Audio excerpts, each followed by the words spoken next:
जय माता दी। जी हाँ दोस्तों, हमारे यूट्यूब चैनल में आप सभी का स्वागत है। जी हाँ दोस्तों, नए साल में नया धमाका होने जा रहा है। खेसारी लाल यादव का नया सॉन्ग का पोस्टर रिलीज कर दिया गया है, जिस सॉन्ग का नाम है लंगा लखनऊ 2, जिसके राइटर है अखिलेश कश्यप, और वहीं म्यूजिक है और वहीं धुन है और वहीं फीमेल सिंगर है अंतरा सिंह प्रियंका की आवाज़ में सुनिए।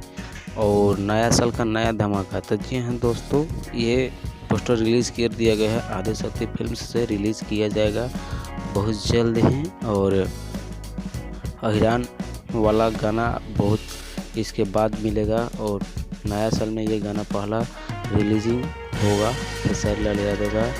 और हैप्पी न्यू ईयर का गाना बहुत धमाल मचा था। इसी तरह से लहंगा लखनऊ बहुत प्यारा सा सॉन्ग है, अखिलेश कश्यप जी लिखे हैं। और मिलते हैं अगले वीडियो में।